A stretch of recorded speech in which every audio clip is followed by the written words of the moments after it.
Something is happening in South Korea that the world is not paying nearly enough attention to. Not a war, not a financial crisis, not a political scandal. Something quieter than all of those things, and more dangerous than any of them. Something that is unfolding in maternity wards, and university enrollment offices, and military recruitment centers, and pension fund actuarial tables simultaneously. Something that cannot be reversed by a change of government, or a new economic policy, or a cleverly worded presidential speech. South Korea is running out of people. And when a country positioned where South Korea is positioned, sharing a border with a nuclear-armed dictatorship that has spent 70 years preparing for exactly this kind of moment, dependent on an American security guarantee that is becoming visibly less reliable, competing in a global economy that rewards scale and workforce depth, runs out of people, the consequences are not abstract. They are strategic, they are military, they are existential. The number that explains everything is 0.72. That is South Korea's total fertility rate for 2023, the lowest ever recorded by any country in human history. Not low by regional standards, not low by Asian standards, the lowest number any nation has ever posted since humans started measuring these things. A functioning society requires a fertility rate of 2.1 just to replace its existing population. South Korea is producing 0.72, less than one child per woman, roughly a third of what is needed to stay even,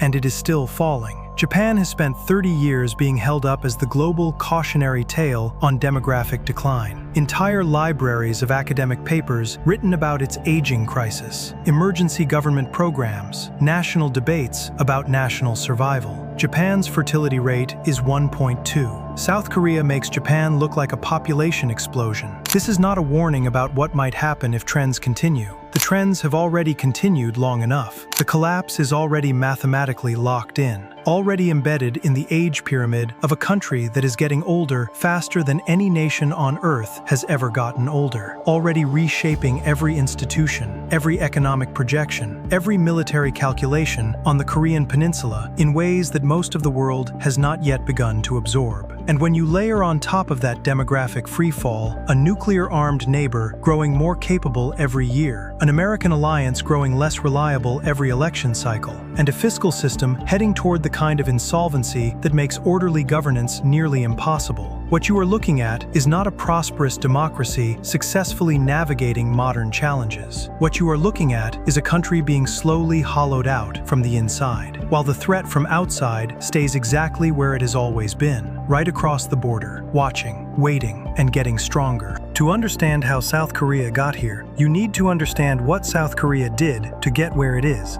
60 years ago, South Korea was one of the poorest countries on Earth. Its GDP per capita in 1960 was lower than Ghana's. It had been devastated by a war that killed approximately 3 million people, left the peninsula divided by one of the most militarized borders in the world, and reduced much of its infrastructure to rubble. It had no significant natural resources, limited agricultural land, and a population that was largely rural and uneducated by the standards of industrialized nations. What followed was one of the most compressed and dramatic economic transformations in human history, the miracle on the Han River. From 1960 to 1990, South Korea grew at an average annual rate of approximately 8%. It moved from subsistence agriculture to semiconductor manufacturing in a single generation. It built Samsung, Hyundai, LG, POSCO, global industrial giants assembled from almost nothing in the span of decades. By 2023, South Korea had the 13th largest economy in the world, a GDP per capita exceeding $33,000, and a technology sector competing at the absolute frontier of global innovation. It achieved all of this by making a specific set of cultural and economic demands on its population. Work longer, study harder, sacrifice now for prosperity later. The Korean concept of education pressure, the extraordinary academic intensity that produces some of the world's highest test scores and some of the world's most credentialed graduates, is not a cultural quirk. It is the engine of the economic miracle, and it comes with a cost that is now presenting itself in the fertility rate. Because here is what happens when you build a society around extreme academic competition, brutal working hours, and the highest housing costs relative to income of any developed nation on Earth. People stop having children.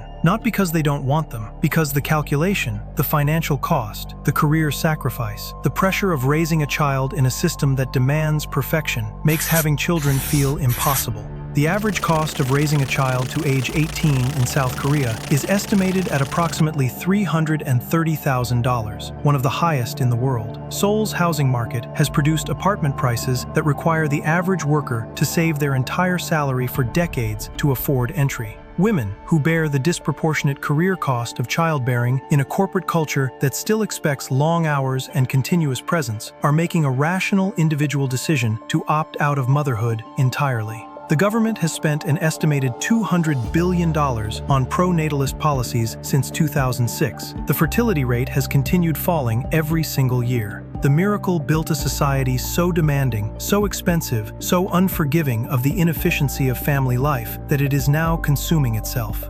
Now translate that fertility rate into the institutions that keep South Korea functioning, because the numbers downstream of 0.72 are where the true scale of the crisis becomes visible. South Korea's population peaked at approximately 51.7 million in 2020. By 2050, current projections place it at around 42 million. By 2100, some demographic models project a population of fewer than 24 million, less than half of today's. The UN Population Division projects that South Korea's median age, currently 44, will rise to approximately 57 by 2050. More than half the country will be over 57 years old. The working-age population, the people who pay taxes, staff hospitals, run factories, and serve in the military, is already shrinking. Between 2020 and 2030, South Korea is projected to lose approximately 3 million working-age people. Between 2030 and 2040, several million more. The tax base that funds the pension system, the healthcare system, and the defense budget is contracting while the population drawing on those systems is expanding. By 2060, South Korea is projected to have approximately one working-age person for every elderly dependent. 1. The fiscal mathematics of that ratio are not sustainable under any reasonable economic model. The pension system is already under stress. The National Pension Service, South Korea's primary public retirement fund, is projected to be depleted by approximately 2055 under current contribution and withdrawal rates. That projection assumes the demographic trajectory doesn't worsen. It is worsening. The education system is already showing the demographic contraction in real time. Universities across South Korea are closing, not struggling, closing. Approximately 40 universities have shut down since 2021, most of them in regional areas outside Seoul. The Korea Educational Development Institute projects that by 2040, the college-age population will be less than half of what it was at its peak. Institutions that were built during the baby boom years to educate a growing, ambitious population are now fighting over a shrinking pool of students. The labor shortage is manifesting across every sector: manufacturing, construction, healthcare, agriculture. Industries that built the Korean miracle are reporting workforce gaps that immigration, automation, and productivity improvements are not filling fast enough. South Korea has historically been one of the most resistant developed nations to large-scale immigration. And while the government has begun loosening restrictions, the scale of immigration required to meaningfully offset the demographic contraction is politically and socially beyond what the current consensus will accept. Now move to the dimension of the crisis that makes everything else urgent rather than merely serious: the military. South Korea maintains one of the largest standing armies in the world, approximately 500,000 active-duty personnel, with a reserve force of several million.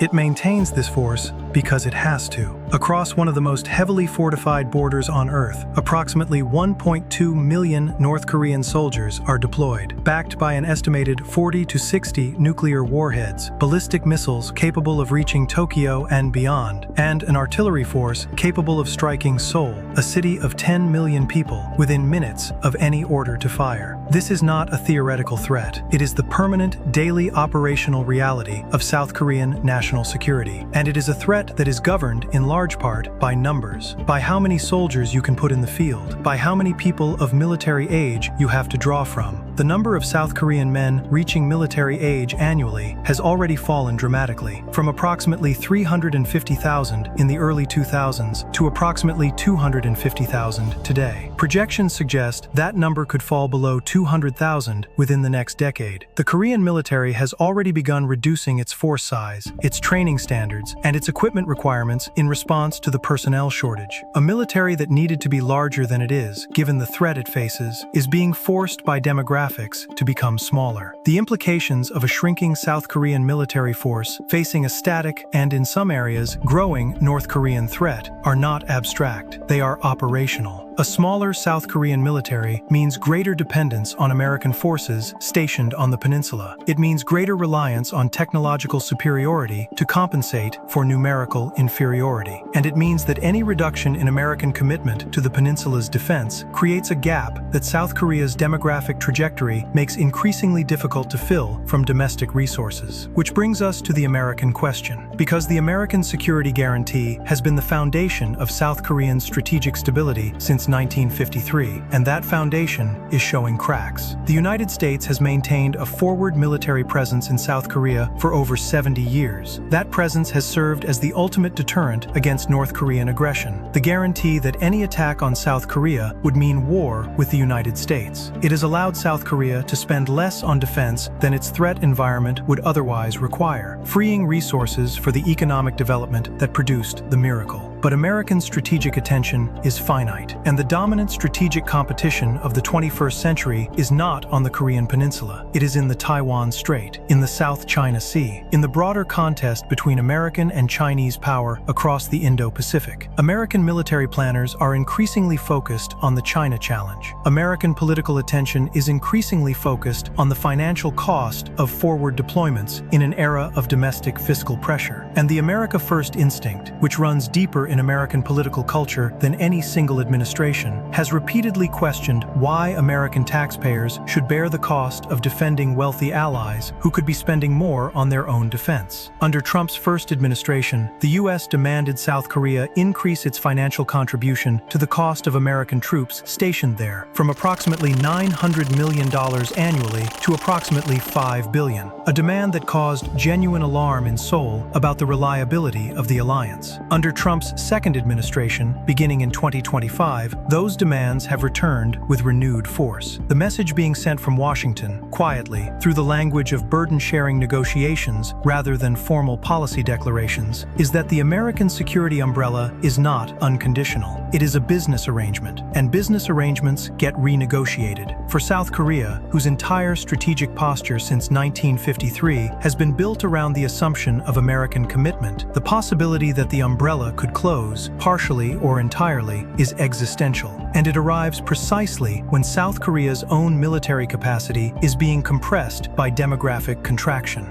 North Korea is watching all of this, and North Korea is not standing still. Kim Jong-un has accelerated North Korea's nuclear and missile development at a pace that has exceeded most external assessments. North Korea has tested intercontinental ballistic missiles capable of reaching the continental United States. It has developed tactical nuclear weapons designed for battlefield use on the Korean peninsula. It has signed a mutual defense treaty with Russia in 2024, the first such formal agreement since the Cold War, and has provided Russia with ammunition and military personnel for the Ukraine conflict, receiving in return technology transfers that are meaningfully improving North Korean military capabilities. The strategic calculation in Pyongyang is not irrational. Kim Jong-un is watching South Korea's demographics. He is watching American political debates about alliance commitments. He is watching a South Korean military that is shrinking while his own nuclear arsenal is growing. And he is playing a long game, a game that does not require winning a conventional war, but simply outlasting the conditions that have kept the status quo stable for 7 decades. A nuclear-armed North Korea with growing capabilities, a formal alliance with Russia, and a patron in China that has no interest in a reunified pro-American Korea on its border is a fundamentally different strategic problem than the North Korea of 20 years ago. And it is a problem that South Korea is facing with a shrinking population, a contracting military, and an American alliance whose reliability is more uncertain than at any point since the Korean War. South Korea is not without responses to any of this. Its technology sector remains world-class. Its semiconductor industry, anchored by Samsung and SK Hynix, produces chips that the entire global economy depends on. giving South Korea strategic leverage that is real and significant. Its defense industry has grown dramatically, with South Korean weapons systems among the most sought after in the world. Poland has signed multi-billion-dollar contracts for South Korean artillery and tanks. South Korean arms exports have grown by over 300% in the past 5 years. But none of them resolve the fundamental arithmetic.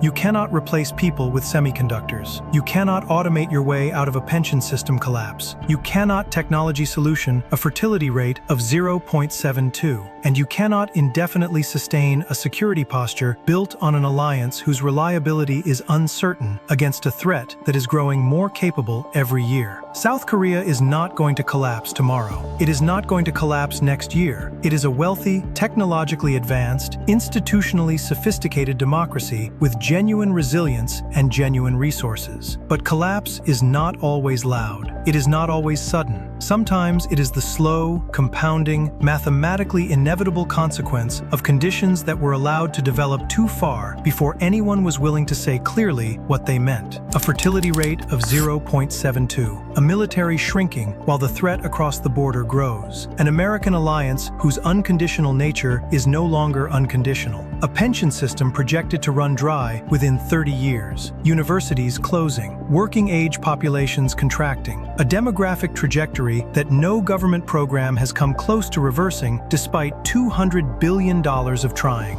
These are not warning signs of a possible future problem. They are the architecture of an inevitable one. South Korea built one of the most remarkable civilizations of the 20th century in one of the most dangerous neighborhoods on Earth. It deserves more than to watch that achievement slowly consumed by a crisis that was visible for decades and addressed too timidly, too late, and with too little honesty about what the numbers actually meant. The clock on the Korean peninsula is not ticking toward reunification. It is not ticking toward stability. It is ticking toward a reckoning that South Korea and the world is not remotely prepared for.